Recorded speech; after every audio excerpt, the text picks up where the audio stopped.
Cox and Graziano Funeral Homes. Jennifer is here to discuss a sensitive subject we all need to talk and think about. Here now is Jennifer Graziano and Time to Talk. Good morning, Westchester. It's 9 a.m. on Monday, and that means it's time to talk with me, Jen Graziano.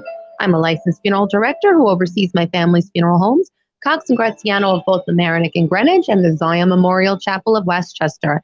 Every Monday, I come to you discussing important topics and sensitive matters that all of us need to pause and reflect upon at some point. And through this show, I hope to provide a platform to do so. If you're joining us this morning on WVOX 1460, a Whitney Global Media station, we will gladly take your questions, comments, and calls to 914-636-0110. Good morning to Vinny and everyone back in the control room. And good morning, Facebook Live viewers. Happy Monday. What a great way to start the week with all of you. Appreciate all the great feedback that I've been getting from the show. And Tim Judge sitting next to me in front of the camera today, GreenwichLocal.com, the man in front and behind the camera. So it's a Monday. It's a new week. We are refreshed. We're ready to start again. And let's try once again to be healthy this week. Perhaps we're still going on our New Year's resolutions, hopefully. And if not, it's not too late. If you fell off the horse, you can get right back on. So good morning to health, wellness, fitness expert, Bryan Mirabella. Bryan, are you on the line?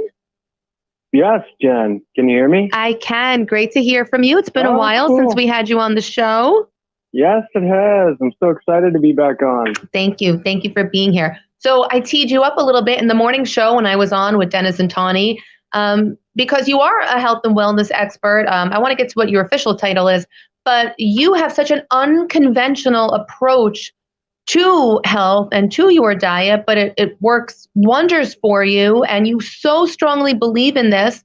So I want to talk about your platform, what it is you do, and what you have, your fruitarian lifestyle. So tell us a bit about yourself, Bryan. Hi, Jen. Yeah, well, I guess it's been quite a while since I've been on, and when I was last on, I had mentioned that I had become fruitarian, meaning 95% of my diet is subsisting on fruits, berries, melons, and 5% maybe salads. So you were not always subscribing to this lifestyle. This is something, could you give like an honor about what age you were when you began this? Yeah, when I was 49 years old, I was told by a very experienced, well-to-do acupuncturist that guys like me have a heart attack in their 60s and die. And that's because the acupuncturist was looking at my organs and the energy in my body related to how my organs were functioning. And at that time, I had lived a life of complete and utter stress, born to stress, then got married, had a lot of stress for 18 years till my child was old enough to leave the house.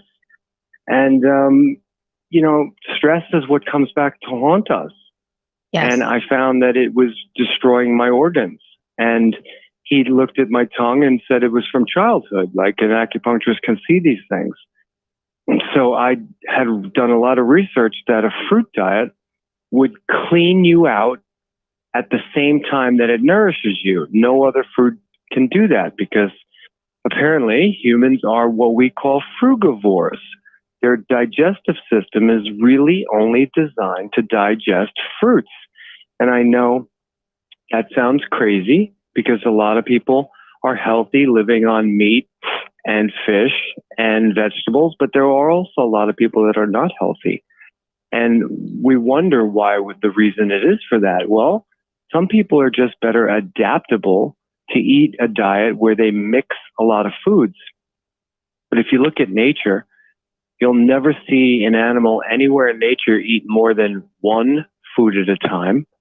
And you'll never see an animal eat outside their species-specific diet unless they're forced to by a change in their environment. So, Bryan, I think one of the common threads that weaves through many of these, and I'm going to say radical diets, because even what I subscribe to is a bit radical in the restrictive nature of it, but what the common thread that weaves through these types of lifestyles is that we need to eat what our predecessors ate, what, the original raw foods of the land are the things that our bodies are designed to metabolize and break down.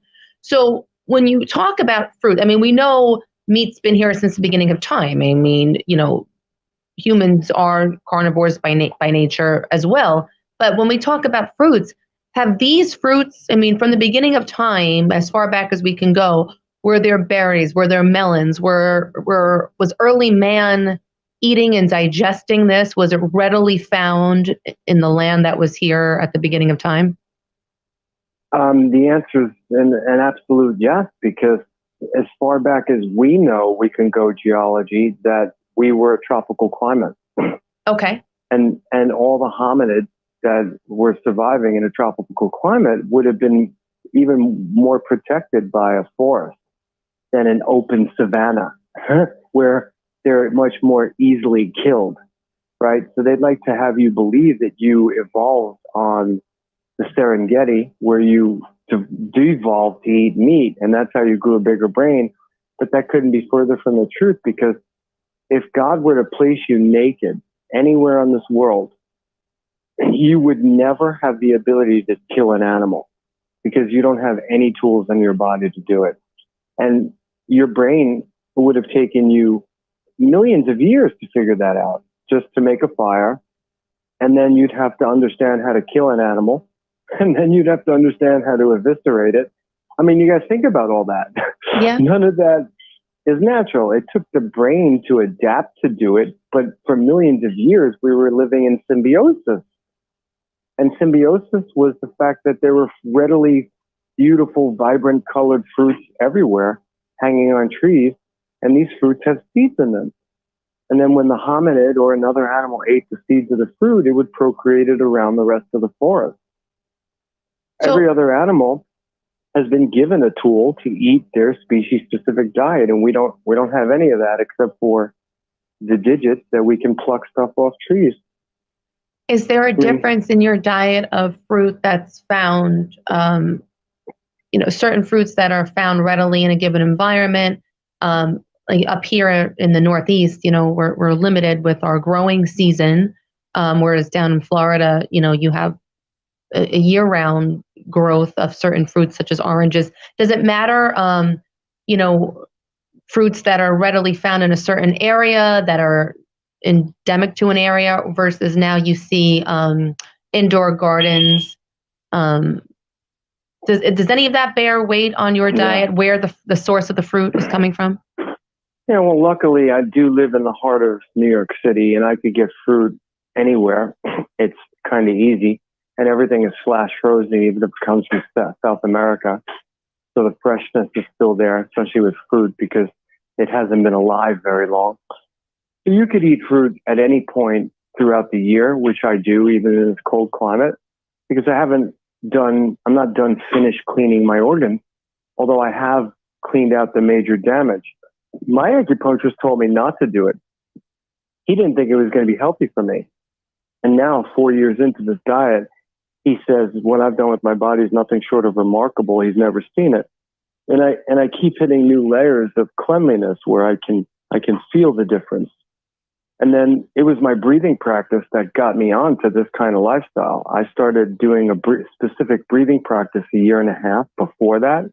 And then all of a sudden, my body started to gravitate to what I would consider to be a higher biophoton type of lifestyle. Biophotons is because these fruits all grow above the ground.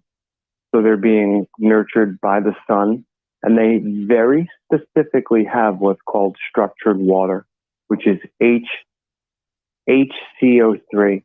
And it's 3 hydrocarbons to 1 oxygen molecule, and that's structured water. And that structured water is exactly what the zygote makes when the sperm and the egg are fused. And it's available in the body. And it's the solvent where all the chemical reactions take place. But we're also taught that you should drink water. And that's also not really true. You don't need very much water. You only need like 210 milliliters a day. But people are eating a diet that's dehydrating them. So every type of cooked food steals water from your body instead of gives you water. So then people will say, oh, I'm dehydrated, when in fact you're oxidized. That's what aging is. It's oxidation.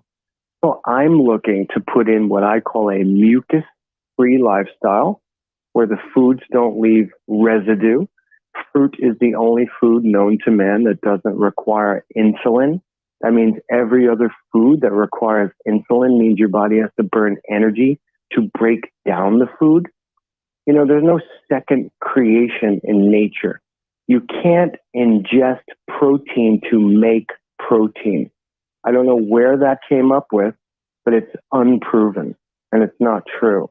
Okay, so I'm sorry, Bryan. I just want, before we can go forward, I just want to bring everyone up to speed who's listening and viewing. So your exact title, you're a health and wellness expert. You work with clients to physically train them, or do you do nutrition counseling? Just couch your title a bit more specifically for those who are tuning in. Well, I was personally training people for 33 years very successfully. And then during COVID, when I saw the need arise about people's breathing habits and how they could be helped, I started my own breathing company online. And now it's grown pretty large. And now I'm really only helping people to teach them how to breathe, because we just came out of an event where we were stifled to breathe. So now people's breathing mechanics are off. So I am a human performance specialist with a focus on restorative breath training. So let's talk about that a little bit. I mean, we take breathing for granted. We just do it. As long as we're here, we're breathing. And we often don't give much thought to that. But you have techniques that breathing for a better lifestyle to release toxins, which, you know, I'm sure mindful breathing also promotes relaxation. One of the things you alluded to in the beginning of the show was the impact of stress on the body, which I totally support. I think that high levels of stress can yield severe negative impacts on the human body. But talk about what this breathing technique is and what are the tangible known benefits from employing these techniques. Sure. Well, there was two incredible studies that have come out in the recent years. One was in 2017, where Stanford proved there's a part of the brain that spies on your breathing. And if you're breathing too fast, it'll send feelings of agitation to the brain. And if you're breathing slowly, it'll send feelings of tranquility to the brain. And that's really important to understand, that slow breathing can actually create an environment of good feelings. So everybody needs to be assessed in how they breathe. Are they breathing too fast, or are they breathing too slow? Are they making noise when they breathe, or are they breathing silently? And that makes a huge difference into how you feel throughout the day, because it's your breathing rhythm that controls the pH of your blood. And if you're breathing too fast, then you're going to have an alkaline blood. And that means that your carbon dioxide levels drop. And that's important. And the other study was in 2021 by Washington University. And they came out, and you can type it into Google just like this: the length of your breath hold time can determine your risk stratification to respiratory illness. So now we know that there's a very specific length of time you can hold your breath that will determine whether or not you are susceptible to respiratory illness. So I teach people how to assess these numbers and how to fortify their breathing so that they never get sick like that ever in their life, because it is preventable. So how do you assess someone's rate of breathing? Or, you know, because it seems that if we're physically active, obviously our rate is going up, or we're breathing more labored or more rapidly. If we're sedentary or sitting at our desks or sitting around a table, we're obviously much more regulated and baseline. How do you measure? Where do you take these measurements from? Is it post-workout, or is it when you initially meet with the client, or how do you do this remotely that you're getting them to do this via a Zoom call or Skype? Well, yeah, the good thing is it's a very simple test, and it can be taught to people on Zoom very easily.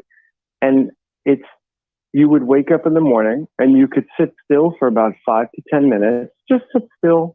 You don't have to meditate. You just have to be mindful of sitting still and watching how you breathe, just being observant of how you breathe. And then the test is very simple. you take a silent, normal breath in and a silent, normal breath out. And when you get to the out breath, you would pinch your nostril, which would pause your body from breathing.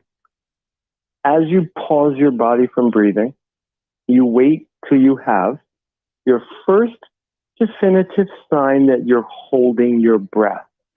And as soon as you feel that sign, you would let go.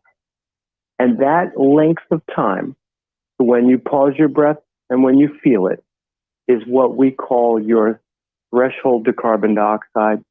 And it's a physiological test based off of physiological law of cellular respiration that everyone on the planet needs to know. So what has the impact been on your clients? Can you share some stories with us? Absolutely, yes. Recently, I hired a new marketing coach, and we've been putting together all of my testimonials from the people who take my 6-month course. And you're going to see testimonials on my Instagram page, which is breath_verse, like in universe, breath verse. And you'll see a woman who's a veteran, and she was an agoraphobe trapped in a room at the VA hospital, thinking she would never get out of the psych ward. And they were about ready to remove her thyroid because they told her she had to have her thyroid out. But she was also 50 pounds heavier at the time. And she was suffering from PTSD. And she started breathing with me. And it took about 6 months. She didn't say a word in class. And then all of a sudden, she started to speak. And she started to speak about the things that were happening in her body and the changes that were taking place. And all of a sudden, she was getting out of the house and she was losing weight and she was moving. And now she's a master instructor, women's self-defense teacher who travels the world. And it's only been 2 years. Wow. Major turnaround for her. Yeah. So, but it works hand in hand for you, the diet, the lifestyle, and the breathing. So, the diet does not have to be part of the breathing practice. Okay. When I teach it. Yeah. Okay. Do you find that most people are apt to try it? Yes. So you said because they look at me. They look at me, and the listeners don't know, but our good friend Tim Judge has known me since we were 14 years old, and I've always been in impeccable shape. Yeah, no, definitely. Being in shape didn't always work out to the meaning that I was healthy.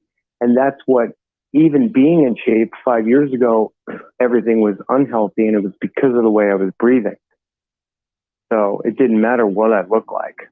Well, you certainly have a strong will. I was going to jump in there and say pretty much what you said there. We went to high school together here in New Sacrament, and we were on the wrestling team together and friends, since freshman year. But Bryan grew up in that physical trainer mode, and I became your average typical guy with 20 extra pounds around his belt. But through the recent years, we reconnected, and I've been doing breath holds. Of course, not as focused as some of his clients need or want, but I do want to improve in this area. But I do find it helpful, very much helpful, and very much being aware of my breath has helped me deal with stress. Not because I have 5 kids or anything like that, but just the average stuff going on in my life. It definitely affects your thought patterns and how I feel physically because of the training that I've gone through with Bryan. And just for everyone out there, you can take it little by little or as much as you think you need it. It just improves your focus and ability to concentrate on yourself. And that breath hold and that breathing exercise has been very much relaxing and helpful exercise for me. There's a lot of articles as well that support this. There was an article in Business Day about, being mindful of breathing and how breathing techniques can help the body. And there's one holistic healer from Canada, a man by the name of William McGurr. He pointed out a lot of people were under breathing or not taking deep breaths often enough. And he said breathing was the main way to detox the body, which ultimately improves function. So there's, there's a lot, the body's a system for sure. So obviously any buildup of toxins is undesirable. Yeah. So a release, it makes a lot of sense that mindful breathing techniques would yield great effects on the body. But circling back to the fruitarian lifestyle, and people can go online and read about this. This is a known practice. This is a way of life. But also with any type of, and it is anything like this, we do put in a radical category, and not saying that pejoratively, but it is restrictive. So we do call it more of a radical approach. And with any approach like that, there are criticism. Can you address some of the criticism, Bryan, that it is a very restrictive diet and it doesn't allow for a variety of different substances that provide different nutrients to us? Sure. I think the two things that people would say are most restrictive is that you're not getting enough protein in your diet. Well, when your mother gave birth to you, and the first thing she did when you locked onto the nipple was produce colostrum in the first 1 to 3 days. And that's when the mom gave us a lot of human growth hormones and protein. But it only lasts the most 3 days. Then after that, mother's milk switches to 2.5% protein, which is barely any, 4% fat, and 9% sugar, and the rest water. So that means that you are reared on sugar, nothing else.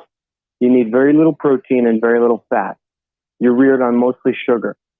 So then as you grow up and you pass the milk stage, people think that it's common to continue to drink milk, but yet no other being on the planet does that except for us. Kind of strange if you really think about it. Just no other body does it. And then we think that we need more protein, but yet you really still only need the same exact constituents that was in your mother's milk, because every protein cell you're ever born with, you make, and fat cell. It's already there in your body. It's just getting bigger and smaller over time, but you're not creating more of them. Different fibers, yes, but not more cells. They're born in your body.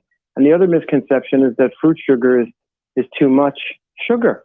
Except, like I said, and this is very easily researched, sugar, when it goes in as a fruit, when it goes in alone, it doesn't require any insulin by the body to be absorbed through the membrane, which means it's completely and totally safe. In fact, it would be the safest food on planet Earth for a human being.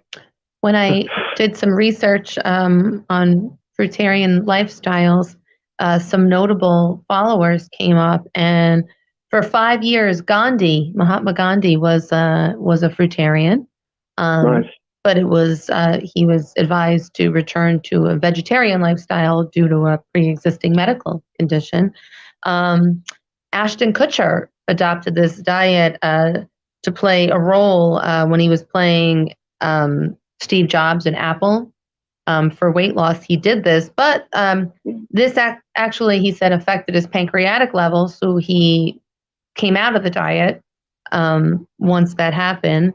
And then Steve Jobs himself, as a college freshman, employed this lifestyle.